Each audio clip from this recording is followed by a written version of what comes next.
Hey guys, what's going on? I kind of dropped the ball on the whole retrospective thing coming out within, a week? I said a week and a half ago. It should be good to go in about a week and a half, but in the meantime, I am sick of not uploading anything on this channel, so I decided to fix that today by giving you this script that I've been working on for a little while, this giant Sonic Frontiers Final Horizon video. That's like double the length of the original Sonic Frontiers video, but yeah, I hope you enjoy, and that next retrospective will be coming out in about a week and a half, so I will see you then, and enjoy the video. Okay, so Sonic Frontiers was one of my favorite games from last year. I say this as a biased Sonic fan, but I had plenty of reasons to be excited for the game's success. For the first time since, I want to say generations, it felt like Sonic Team really nailed down a formula for the blue guy going forward. Yeah, it wasn't perfect, but I didn't expect it to be. It had a few lackluster choices as far as design goes, and admittedly, a lot of things added up to make the experience feel really messy, but through it all, Frontiers had a great set of building blocks. The control was customizable enough to feel close to adventure-era Sonic that platforming was enjoyable. The open-world approach wasn't exactly unique, but it has so much potential with Sonic as the main character. And the combat was easily my favorite part of the experience. While the enemies didn't put up much of a fight in pretty much any scenario they were in, I love the things that Sonic can do. His combat abilities were actually fun to tinker with. The cutscene attacks were a little hit or miss, but thanks to the likes of dodge canceling, crazy combos were more than possible. And the game performed well enough too, with it becoming the best-selling 3D Sonic game ever with around 3.2 million copies being sold by 2023. Everyone figured the Frontiers formula would be sticking around, but we never considered that we were playing the Sonic game that kept on giving. Shortly after launch last year, Sonic Team provided a 2023 roadmap, giving us a heads up on the content Sonic Frontiers would be gaining in the upcoming year. I knew this would be more than enough reason for me to jump back into this game for another playthrough, something I haven't done since my original video. I've been tied up with other games, as you know if you're a fan of the channel, but the Final Horizon update is out, and while I like it a lot, holy shit, do we have a lot of things to talk about. I'm going to be doing a completely fresh playthrough on, well, not fresh, but on New Game Plus, from the start of the game all the way to the end, and then towards the end of this video, we're going to start tackling all the stuff in the Final Horizon update. We're going to tackle the good, the bad, the meh, and the fucking awful decisions, but we'll get there in time. God help me.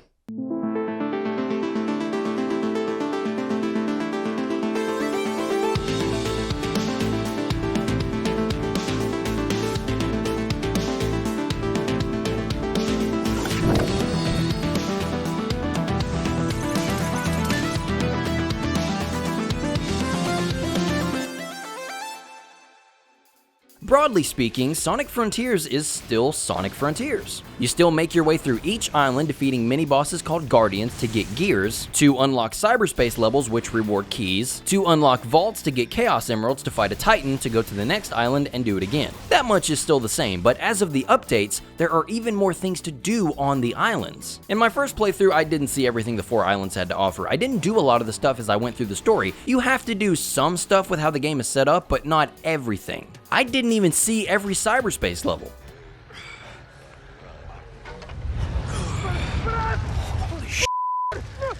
But with my second playthrough now containing all the content from the 3 updates, I sought to rectify that. I went through and finally completed everything the islands have to offer. Well, okay, almost everything. Listen, I don't feel compelled to collect every single memory token for every character, and the Guardians were bugged for me on Ouranos Island. I beat them all, but it said I was missing one. I don't know. The way I see it, if there isn't an achievement or a tangible reward attached to it, I'm not gonna worry about it. I got my little ribbon for 100% completion on Steam. Here it is. You can look at it. Are we all good? Okay, moving on. And this also goes for the content added with the 3 updates. I went mostly all the way for this playthrough just so I could see how far Frontiers has come since its release. There are so many places that I could begin with, but let's just jump in with the tweaks and updates to the overall gameplay loop. Taking a magnifying glass to the options reveals that we're now able to customize Sonic's jump deceleration, allowing for something that I criticized in my original video to now be a non-issue. In the original game, when Sonic jumped out of a boost, he wouldn't carry his speed, he pretty much returned to his default jump speed. But now, with this option, Sonic will keep whatever speed he had going into the air, soaring through the sky if you can angle it just right. Oddly enough though, this won't work if you jump off of rocky surfaces. His momentum will be gimped again, even worse than before actually. This is due to these surfaces, the cliff sides and the rocky edges of the Ancient's bridges being tagged with this effect that stops Sonic from continuing his momentum.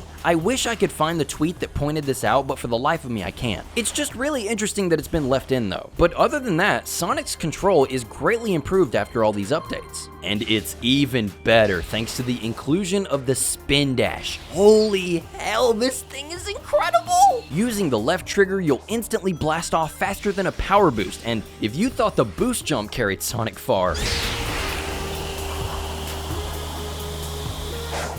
it was the most beautiful thing I'd ever heard. the islands are put in such perspective after you get this thing because you're just leaping all over the place, flying through the air and tricking off of surfaces to keep the speed going. It's such an amazing tool, and I hope it's an innate ability by the time we get to the next game, because having to get to the end of the game to unlock it is criminal. It was after the second update dropped that the spin dash was officially put in the game, but to use it, players have to unlock it. To do this, they need to S-rank every action chain challenge in the game. Action chains are these little time trials where after side-looping the starting point, these light orbs will appear all over the place. Sonic will then have to collect them and basically ping-pong from activity to activity in order to accumulate points. These orbs will grant a multiplier, capping out at 256. This obviously multiplies the payout of every action. Pretty much everything rewards points, from simply boosting on the ground, grinding on rails, hitting springs, defeating enemies, everything. I found that the best way to clear these things were to use the orbs as guides, letting them lead me into the jungle gyms and just bounce from one to another as fast as possible. Using springs, balloons, dash pads, they all pay out a decent amount of points, and this usually got me results. I also always waited until I completed all the map challenges and unlocked all the fast travel rails to attempt these. With all these lines connecting the different ends of the islands together, I had plenty of extra rails, which increased my score even further, to bunny hop to obstacle courses at any given point on the island. These were actually pretty fun. I thought I was going to be indifferent to these, but finding and planning routes was entertaining. And if I got bored completing them one way, I could do something risky like maxing out the multiplier and then quickly killing a guardian for huge payouts. But completing these for all 3 islands means you're essentially done with the game before you get the spin dash to use. It's kinda lame, but oh well. Seeing as how there's no achievement or anything tied to it, I would not look down on any fellow PC players who start the game with it. It just makes the game more fun to play through. But let's see, there were other collectibles added as well. Oh, the jukebox, yeah, it was added to give players the option to listen to a collection of songs from Sonic's history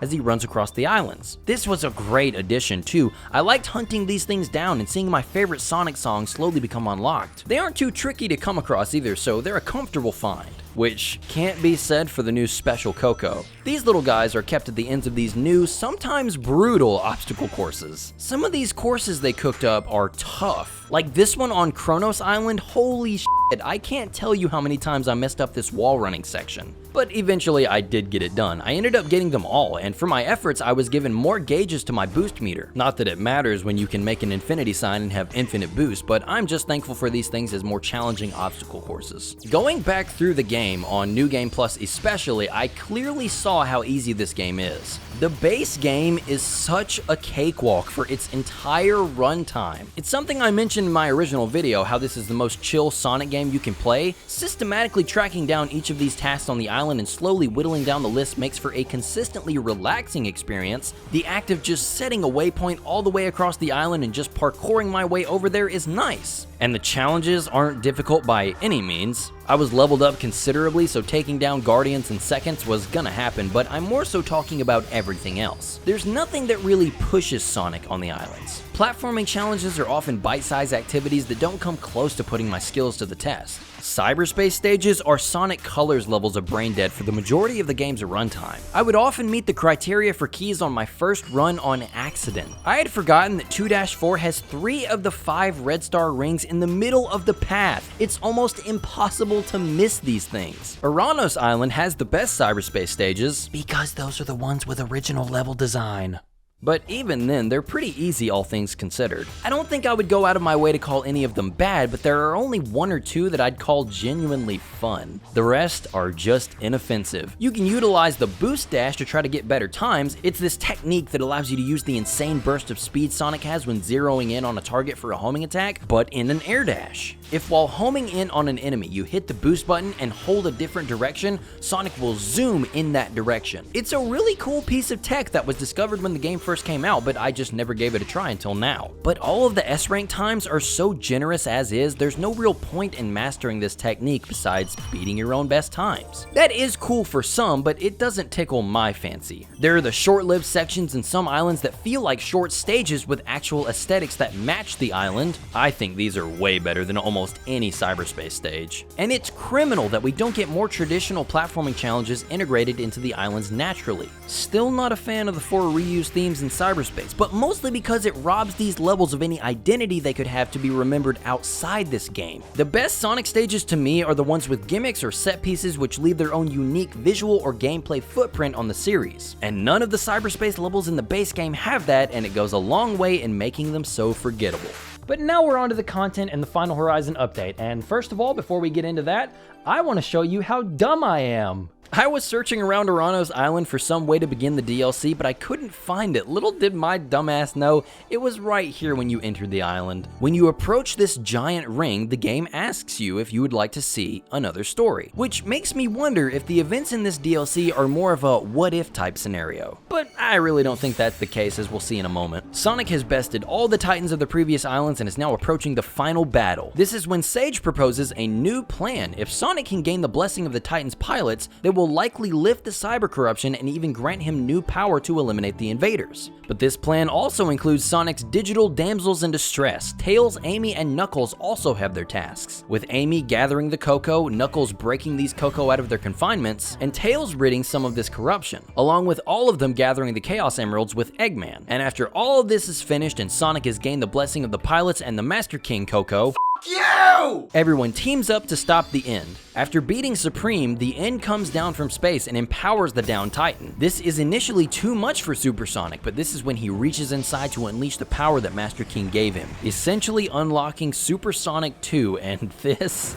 holy hell, easily one of the most visually stunning bosses I've seen in Sonic, but also kind of in video games in general. But after this, Sonic delivers the final blow, destroying the End and ridding the Starfall Islands of the entity that eradicated its inhabitants. Sonic is left unconscious as he falls back down to the islands and just kind of explodes onto the ground, which he's fine, but I guess he's Sonic, so it's okay. The ending then plays out how we remember, except for one thing. Eggman now has his daughter by his side. You did well, Sage. It's time to head home, dear daughter. Home. I like the sound of that. Father. If you thought I cried for the original ending, you should have seen me after this. I legit streamed tears. And I have no problem admitting that because we basically rewrote history here. Seeing Eggman absolutely broken down and destroyed by the base game's ending was genuinely heartbreaking. He had lost the daughter that he had just started to get attached to. But now in the DLC, we get to see him happy, and that's what makes this hit so hard. The redemption of one of the game's biggest gut punches. It's incredibly powerful and makes me so excited for the future. But I also think it's worth examining this scene without the context of the base game. If we didn't know Sage had sacrificed herself to begin with, would this end be as satisfying or impactful? Part of me wants to say no. In the original ending, you could see that Sage didn't want to sacrifice herself, but she did want to protect her father. So she did what she had to do, and something was lost to save the day. Yeah, the after credit scene all but confirmed Sage would be back, and there was even the ending of the murder of Sonic the Hedgehog, but the impact was still felt.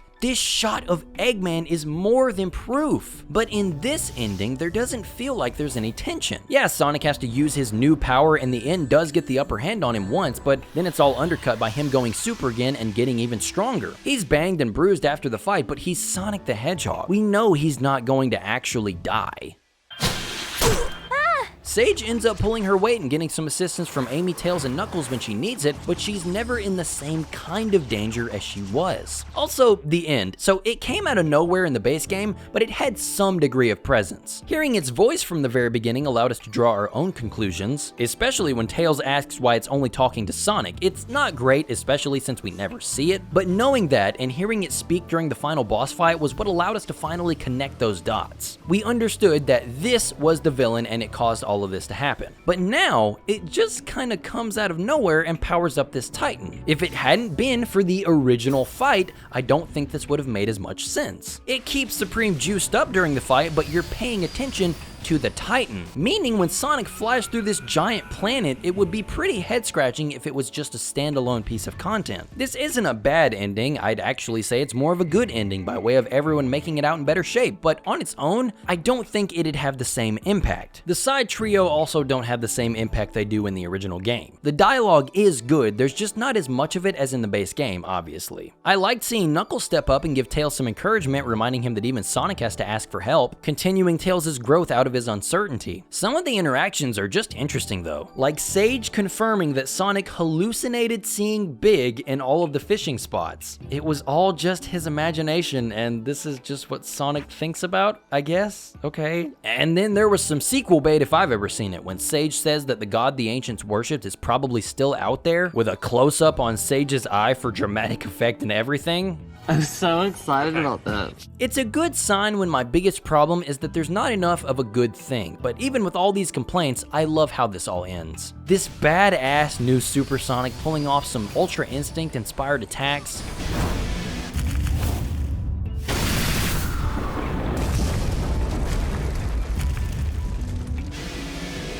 Man, this is awesome. And I'm not saying, oh man, Sonic has a new transformation to use for next time. No, Sonic does not need Dragon Ball power creep. This form represents more than just a power-up for the sake of beating a new bad guy. It's Sonic carrying on the wishes of a dead civilization, with them accepting him as their last hope for peace, trusting him as the hero they need to stop their greatest enemy, and man, does he take advantage of it. Man, I hope this Sonic stays around. Not the transformation, but the Sonic that I fell in love with when I was a kid. My jaw literally dropped watching that last cutscene completely by myself. I felt like a kid watching Sonic beat Perfect Chaos again. And the way Sage gets her happy ending is the perfect cherry on top of this sweet sundae. I love this. It has issues, but I love it. And that was the story. And while I was probably the most excited to see where they would take the story, and I was pretty satisfied with that, I was also, of course, like really excited to see what they would do to evolve the gameplay.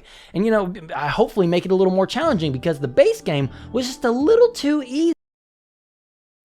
We get access to an entirely revamped Ouranos Island in this update. Ouranos was certainly more difficult than Kronos and Ares in the base game, but its difficulty has been considerably ramped up for this DLC. Everything is noticeably more challenging now. Even the map challenges require more effort than ever before. This little moving platform challenge requires perfection. You can't touch the ground at all, which is kind of a given, but you can't take too long to land on the next platform before it resets. The ones that require you to hit the balls through these hoops weren't a problem in the base game, but this one requires some pinpoint ass accuracy to successfully do. The races that see you going from one point to another were never really a problem either, but here they literally have you running from every corner of the island in a time limit, which was way more manageable thanks to the spin dash. But then after the last point, they get you with a surprise last point. It was tense, but in a good way. These weren't Dark Souls levels of difficulty, but they were markedly more tough than anything in the base game, and I welcome it. We then have cyberspace. These stages are frankly amazing. Firstly, and most important to me,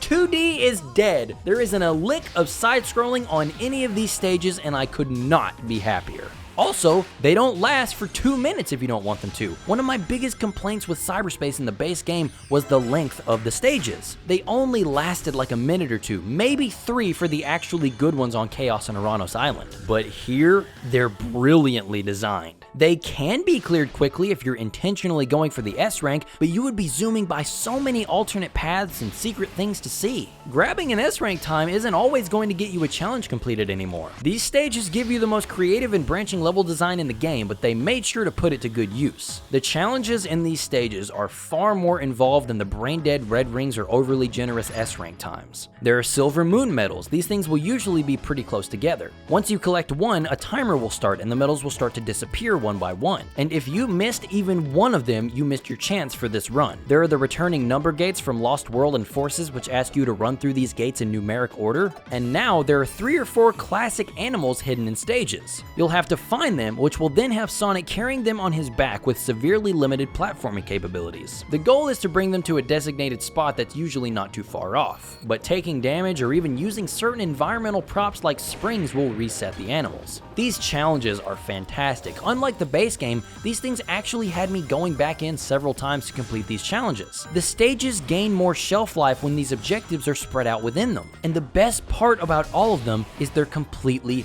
optional. You don't have to worry about any of them if you don't want to. But the animals especially have me slowly combing through the stages to find where each of the animals are so I can plan a route to make sure I can get them in a single run. And it doesn't hurt that it doesn't hurt that the levels. And it doesn't hurt that the levels are way more unique than before. More than a few of them have a gimmick that's just a thing for that given stage. 4-G has this rev meter. You can hold down the boost and Sonic will go faster as he reaches higher gears. But if you hold it down past his max, he explodes and resets to 1. It doesn't feel amazing and it's not my personal favorite, but it is an interesting gimmick to work around. A few of the stages have landmines buried in some platforming segments, and if you step on them, Sonic will blow up. 4-E gives Sonic a bomb that hovers above his head, and if the countdown reaches 0, it detonates.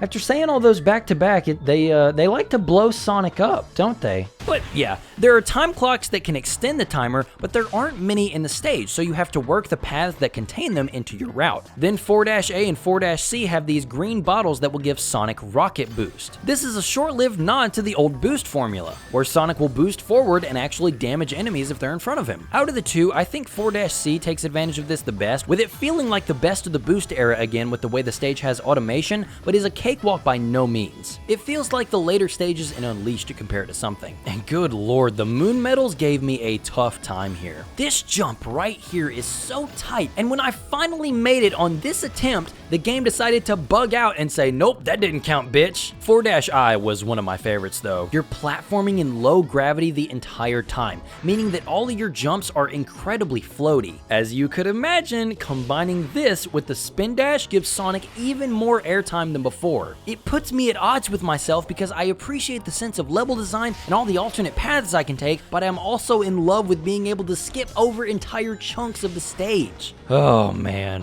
when Sonic level design is good. 4-B has this Cyber Ghost Tails racing you, and this is no Adventure era Tails race. This thing moves. It's also worth noting that this is the only stage I actually had to use the homing dash on to stay alive. These falling platforms at the end of the stage would be too much for me. Easily some of the tightest platforming of the bunch. Oh, I love these stages. These little twists don't ever change up anything too drastically, but this is a big step in the right direction to me. These gimmicks will have people remembering these stages. I would rather it be done through the combination of unique level design and aesthetics, but like I said, this is a fantastic start. And those might be the best platforming challenges in the game, but they're not technically on the island. The most intense platforming you can have while on Ouranos, or should I say above it, are the climbs up the towers. The first one and its slanted platforms aren't too bad, but I can't tell you how many times I messed up trying to side loop on this small platform. And my god, this tower and its platforming centered around riding air currents from fans was so stressful. I was gripping my controller so hard here. But overall, I loved these things. This is the kind of ramped up challenge I have been asking for in Frontiers. The timings are tight. Messing up and falling off at any point means you'll have to redo the climb, which does suck. Oh, me. But there are shortcuts you can take advantage of if you're able to utilize the spin dash and momentum. It takes me back to the adventure games, honestly. The consequences weren't nearly as deep, but the qualities are there. Using your moves in tandem with the physics to skip portions of the level if you're skilled enough. I adore this kind of Sonic level design. And then there are the trials at the top of the tower climbs. The first is just a timed battle against some powered up normal enemies, nothing crazy. It's fun because these guys are my favorite enemy type to fight, but it's not difficult. Then we have Snake's trial. This one broke the internet whenever it came out. The timing is tight here, but what made it easier for me was intentionally taking damage so I didn't have the power boost. This made it easier to stay close to the enemies when I side looped them, starting my combo as soon as their shield went up. The third one is just a fight against an upgraded version of the annoying dog enemies. It says you can only use the side loop, but that's just straight up not true. I don't think I can use any of the special combat moves like Cyclone Kick or Cross Slash, but the homing attack and basic combo works just fine. And for the last one, it's just a fight against a powered up ninja class guardian. Nothing crazy there, just a good fight against my second favorite type of enemy. And that's all the tower trials. Time to move on.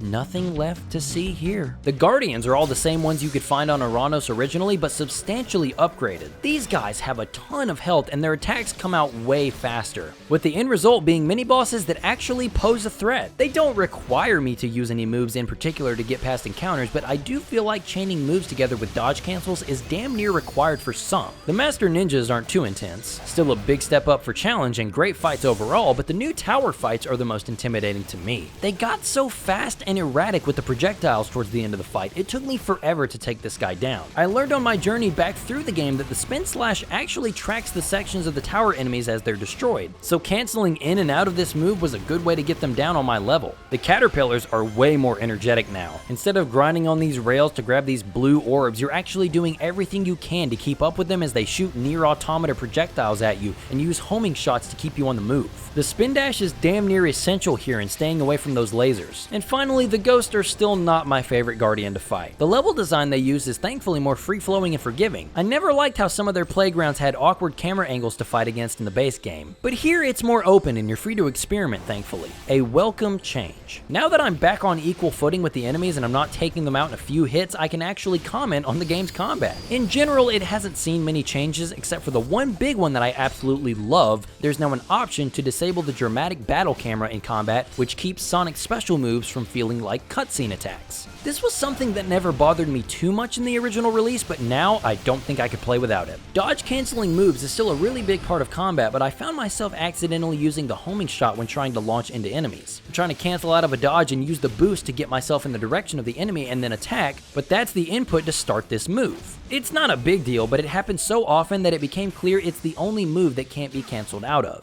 But overall, combat is still really fun, even with the new characters. Tails, Knuckles, and Amy are officially playable for the first time in 17 years. I was so excited to see this happening, and now that it's here, it's not as cool as I was hoping. Each character starts with all their stats at level 1, so trying to fight the in-game level enemies with one of them right out of the box is a bad idea. They do next to no damage and don't have any of their special moves. Yeah, you have to accumulate and find skill points for each character separately to unlock their unique skills. It does become pretty easy to do when one of these star showers happen because all that drops are bundles of defense seeds, power seeds, and cocoa, meaning that I would be taking each character to the Elder and Hermit Cocoa after one of these and max out my stats immediately. There are huge deposits of skill points strewn across the island, but again, they're also specific to each character. Amy finds the pink ones, Knuckles finds the red ones, and Tails finds the yellow ones. This means that each character will essentially have to traverse the entirety of the island in order to find all these skill points. They don't need all of them, thankfully, so you'll only be chasing 100% if you choose to go after them all, but I feel like there had to be a better way. I get that they probably don't want to overwhelm players with all of their abilities at once, but this just makes all three of them feel immediately weak. And with it taking such little time to max stats and skill points out, I was kind of left wondering what the point was besides keeping the RPG progression for each character. I like the idea of all three of them having the specific cocoa that unlocks a section of the map. There are less of them for starters, and they're all hidden in more interesting places typically. Any character can complete any of the island map challenges, any character can fight any of the Guardians, and any character can collect defense seeds, power seeds, and cocoa. But the problem is how their unique abilities make the traversal of some of these obstacles really awkward. All of the characters have the traversal abilities that they always have. Well, okay, Tails and Knuckles do anyway. Tails can fly for a short while after his double jump, and Knuckles can glide and climb up red and green textured walls. Amy can double jump as well as use her tarot cards to triple jump and glide through the air and honestly put Knuckles to shame. Amy's glide inherits the speed she had before activating it, making it really easy to take advantage of in the best kind of way. They all have different things that make them fun to travel with, but they can't all do the same things. Tails and Amy can't run or climb up walls, making some obstacle courses really awkward for them. And Tails' flight has this really strange delay animation that plays out before he actually starts ascending. Knuckles has a similar delay to his glide, causing some of the most uncomfortable platforming I've ever dealt with. It's not the end of the world, but it does really highlight the character's limitations when some design elements fight back at them so hard. Even with that being said, they all have their own special ways of breaking traversal to get around these annoyances. In each of the three character skill trees are combat abilities that we'll touch on in just a moment, but also movement upgrades that make getting around the island frankly trivial ideal in some cases. Amy eventually gets this super powered tarot card thing that lets her rip through the island, even letting her drift and power slide like she's in a kart racer. But that speed also transfers really nicely into that tarot card glide. Full stop, Amy is probably just my favorite character to platform with besides Sonic. Knuckles gets this super glide when he's maxed out on rings that lets him fly indefinitely. From one side of the island to the next, Nipples can just maintain his altitude for as long as that button is held down. Just straight up cheating on some of the obstacle courses with how you can reach the end. But Knuckles has nothing on Tails when it comes to screwing level design. When Tails' ring count is maxed out, he summons the Tornado Walker from Adventure 2 and straight up flies, being able to control his altitude and everything. It's slightly unruly to control because it's always moving forward, but that's a small price to pay when this thing gives me the ability to bend these platforming segments over backwards. It's kind of weird that they can all use the boost though, right? Like, that's always been Sonic's thing, and now everyone can do it? Yeah, it's more of a run button in this game than the boost we know from the previous games, but it's still strange. But what's not strange is seeing all three of them unlock the spin dash, which, thank God. The boost is okay, but the spin dash, as I've explained, is just such a fucking joy to use in this game. And with them all being able to take advantage of the speed and height the spin dash can give, plus all of their other abilities, traversing Ouranos to collect their map unlocks and their challenges was a great time. I was actually impressed with how much fun I had platforming with them all. But now comes the real test, the thing I was looking forward to the most with all three characters. A big part of Sonic Frontiers is fighting enemies with Sonic's new combat system. How were the other three going to fare in that regard? Well, let's see for ourselves. Amy has access to the homing attack like Sonic, as well as having it transition into a 3-hit tarot card combo. Holding the input down afterwards will cause her to continuously spin, dealing damage. But just holding the input down on its own will see Amy acquiring multiple targets and dashing toward them to take them out. She has a stomp move that will do decent damage. She and every other character has access to the side loop, but pressing triangle when her special meter is filled will have her slam the ground with her hammer and quickly make a heart-shaped side loop. And finally, her parry will poison the enemy, causing them to take 10 damage every second until it runs out. Amy isn't bad, she's actually pretty good.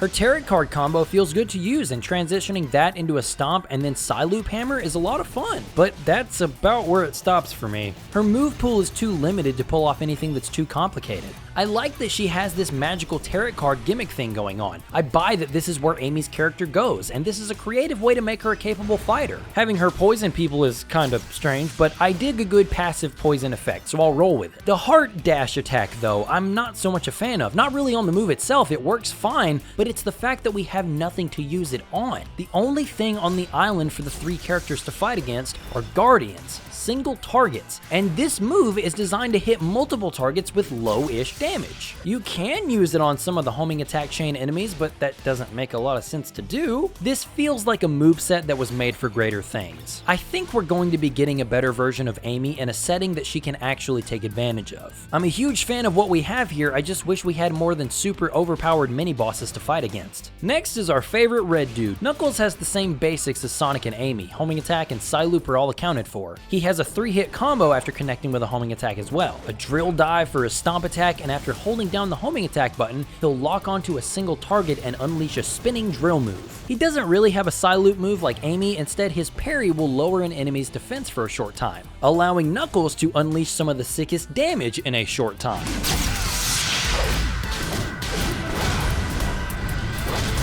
The only downside is the smaller move pool, making his fights a little repetitive. You're going to be using the same strings over and over with Knuckles. All three of the characters really, but with Knuckles, it's just using the 3-hit combo, then come down with the drill dive, then dodge cancel into the same thing, or maybe that charged up drill move if you're feeling a little spicy. But that's really it. The lowering of the Guardians' defenses are cool, and out of the 3 new guys, it makes Knuckles my go-to pick for taking out Guardians. But what about Tails? Well, he's easily the most unique of the 3. For starters, he doesn't have the homing attack, making him kinda difficult to get a grasp on. His main method of attack is throwing wrenches. As fast as you can tap the homing attack button, Foxboy will just chuck wrenches at people. but holding that input down will have him throw this spinning wrench trap that will stay in place and damage things if they get too close. He has this mechanical drill thing for a stomp move. He has the psi loop, obviously, but by tapping the button, he'll use his special meter and fire a shot from his blaster, which will send out a small psi loop. His parry will lower the enemy's damage output for a short while, and if Tails has maxed out ring energy and special meter, he can summon the tornado and fire a huge laser. This thing is so unruly to use in the heat of a fight, but if you can stun the enemy, it will do some serious damage. Like for the Spider Guardians who now drop these bombs that can be sent back if they're psi looped, Tails is these guys' worst nightmare.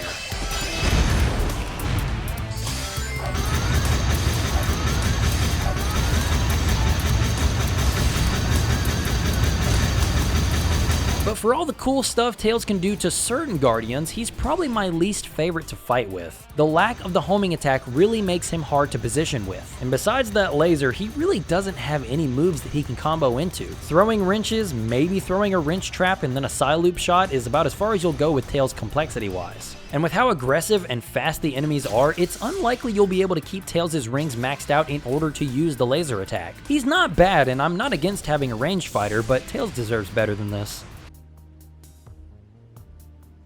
Are you ready to talk about it now? Master King's Trial sees you fighting Giganto, Wyvern, and Knight back-to-back with 400 rings and a parry that actually requires precise timing. But precise timing is grossly underselling it. This has got to be one of the most ridiculous difficulty spikes I've ever seen. If you try and fight these guys how you fought them in the campaign, you're gonna fail. They've locked your stats down in this challenge, so that means Sonic's regular attacks aren't doing shit for damage, meaning you won't make it halfway through Wyvern before your rings run out. For Giganto and Knight, they really want you to use the parry to get those counterattacks, which shave off a considerable amount of time from the fight. But the thing is, up until this point, the parry has been impossible to mess up. But now, in this challenge, they want players to get proficient in using this like an actual perfect parry. And guys, I know, skill issue is the first thing you're going to be typing in the comments, but let me remind you that one of my favorite games ever made is Sekiro. I am the perfect parry guy. If there's a game that has a mechanic like this, I'm all over that shit. It's the biggest hit of dopamine for me. Problem is, the Titans aren't set up for this. Their attacks aren't telegraphed well enough for them to be read how they want them to be. Giganto isn't bad, all things considered. His attacks are pretty easy to predict. His fight basically turns into baiting out the parry because of how much damage it does. Knight isn't bad either. His attacks don't feel like they come out of nowhere, and the counter opportunities are clearly defined. One thing that Knight's fight is good about is not counting down the player's rings when a lot of these battle cutscenes are playing out. It still feels very fair in that regard, aside from the one misstep of the shield surfing sequence. This shit still sucks and eats up so much time. But then there's Wyvern. Not only is he impossible to hurt unless you successfully parry one of his missiles, but then you also have to parry a physical attack from him. Then you get a limited time to wail on him before he does another very quick attack. The missiles are hard to keep track of too sometimes and can get cheap shots off you. His attacks are so poorly telegraphed, and you can only get better at this through trial and error. And the counterattack doesn't even do a lot of damage. The fastest way I found to take out Wyvern was to psi loop him once he was vulnerable. This basically doubles the damage done to him, and using the stomp move over and over melted his health. But on hard mode, I don't think any of this is truly fair. The window for these parries are so tiny that I would genuinely love to see someone do it perfectly. The animations and even visual effects don't give clear indications on when the player needs to counter at all. I have no shame in admitting for this challenge alone, I knocked the difficulty down to easy. The damage output is basically unchanged, but the parry window is widened. It's still not continuous, but it is more lenient. This doesn't fix the poorly telegraphed attacks, but it sure does help. I learned that the best way to anticipate their moves is not to watch their animations, but instead pay attention to the little spider sense notification above Sonic's head. I started parrying as soon as I saw this thing and became immediately more successful in these fights. But that's not an excuse for these Titans being so laughably hard to read. All of this is exacerbated even further by having to redo the climb up to their heads each time. Noticing a pattern here for Giganto and Knight, the climbs aren't that bad, even a little fun I would say. But with Wyvern, it's just the same static quick-step section. You maybe do a couple homing attack chains and then you're there. It's so tedious and unnecessary. The challenge could have been just as challenging and not nearly as bullshit if they lowered the ring count but had checkpoints after each Titan. It makes sense to hone in on perfect parries after the true final boss relies so heavily on it, so I wouldn't change that, but it could have been a way more comfortable challenge. And speaking of the true final boss, it's pretty damn far from perfect too. The fight itself isn't too difficult, but it's the way that you progress through the fight that had me scratching my head. To start off, the end's health bar continuously regenerates. I noticed it was leaking energy and showing battle damage, so I assumed I just had to keep wailing on it until I break whatever is allowing it to regenerate. I tried looping the head because that's how you interact with everything in this game, but no dice. So I lost a life or two trying this method out. Turns out what you have to do is target this crown on its head that the game doesn't naturally allow you to target. You have to dodge while attacking the head and you'll magically lock onto this thing. You knock it off and the health doesn't come back. So I get to the end of its health bar and keep trying to use the homing attack on its head to initiate the final cutscene. You know, like all the other Titans have. That's how you finish those fights, but here, Sonic just bugs out when I try to do it. I assumed it was just stuck, so I kept trying, but it never worked. And if I left it alone for too long, the end would reattach its regenerating icky thing and reset its health. There was this little hole above its head that I could target, but attacking it didn't seem to do anything, so I lost a couple of attempts figuring that out. But then, after some Googling, I learned that what I was actually supposed to do was side-loop the whole thingy, which would pull Supreme's gun out. Then you have to head over to where it landed and side-loop it again to initiate the final attack. Meanwhile, the camera in this fight is atrocious. During the first phase, these orbs are flying at you and you're supposed to perfect parry them to send them back. But the camera was always way more interested in what these trees were doing instead of the fight. I have no idea how this camera angle was shipped like this. It honestly kills a lot of the excitement the fight has because you can't see all the cool stuff that's happening. And then during the second phase, the camera is completely bugged and is right behind Sonic while you're taking down the boss's health bar. I just don't get why the camera is so obstructive here. It makes the whole fight, which should be the coolest thing to ever feature the blue dude, a total chore to figure out on your first playthrough, with only momentary spikes of adrenaline when you do a counterattack or initiate a phase transition. On my second run through the DLC, I confirmed to myself that the Titan boss rush is comically punishing. If you can stomach this on hard or extreme, good for you. I'd rather play a game with a challenge that doesn't feel so slapped together. And I can also confirm that the final boss flows much better when you actually know what to do. A genuinely incredible way to end Sonic Frontiers once you get past the initial confusion. And I can also say that the music behind these Titan fights kept me from going numb. Since the game came out, I have had Undefeatable, Breakthrough It All, Find Your Flame, and I'm Here on repeat. These are now not only some of my favorite Sonic songs, but some of my favorite music to just listen to. They're so good. And the new track, I'm Here Revisited, is incredible. Hearing Kellen Quinn scream when the music first crashes gives me the goosebumps, dude.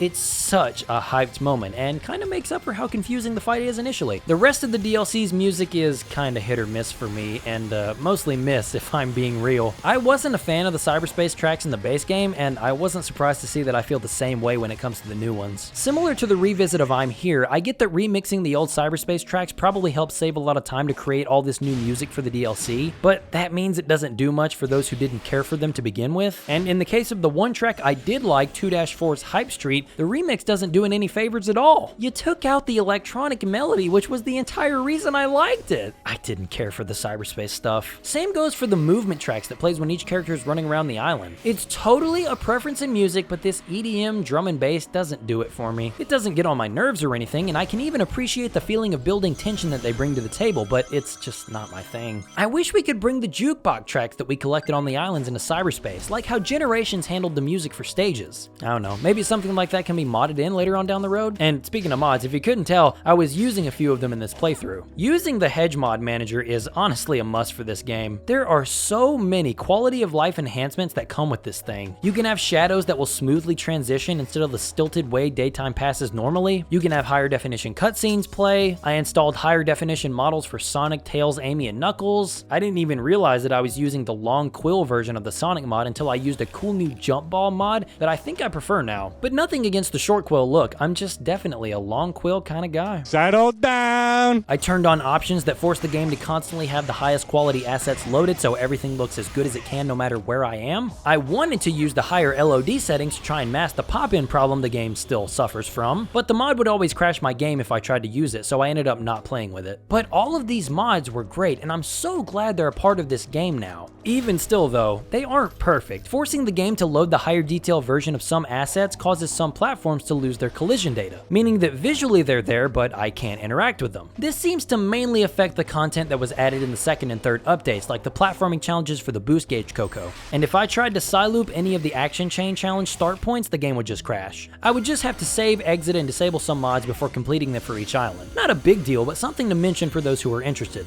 There are still plenty of mods I've yet to play with though. I'm definitely going to be giving Hedgehog May Cry some attention at some point, a rebalance of the game's combat system, letting Sonic be more fluid with his combos and giving him better attacks. Would you guys be interested in seeing something like that? I don't know, let me know in the comments. This video has gone on long enough though, so I should start wrapping it up. Sonic Frontiers is still just as much fun as I remember it being. Nothing has really changed there. It's the new characters and content that are worth coming back for. And even then, they're fun to use, but they unfortunately feel like test subjects right now. The abilities they've been given feel good, but there's nothing meaningful to use them on. A lot of their platforming challenges are well constructed, but they also feel like they're at odds with the level design in some ways. Tails and Knuckles have moves that break traversal in half, which is fun for a bit, but they really could have used some more personalized environments or challenges. And things like Knuckles and Tails' delays before they start gliding or flying create such annoying gaps in the flow of platforming. There are mods to completely remove these pauses, and yeah, it makes a world of difference. Combat is never bad with them, but it's a real shame we're never allowed to put their skills to the test against anything other than 3 or 4 of the same Guardians. I feel like it would have been so easy to add them all as selectable characters for the Battle Rush mode. Obviously, they wouldn't be able to fight the Titans, but I think giving them their own trials would have helped squeeze out a little extra content for these guys. Amy's multi-target move comes to mind again as a move that has no utility on Ouranos. I'm glad we could all participate in this public beta for Amy, Knuckles, and Tails, but now I'm just waiting on the full version in Sonic Frontiers 2. A game with actual themes for platforming challenges where aesthetics match their surroundings. A game with combat that flows even better than this already does. A game where 2D is completely done away with. A game with multiple fully fleshed out playable characters. A game that takes everything that this game did originally, applies everything they've learned and all the feedback they've received, and gives us a Sonic Frontiers 2 that can rise above mediocre or good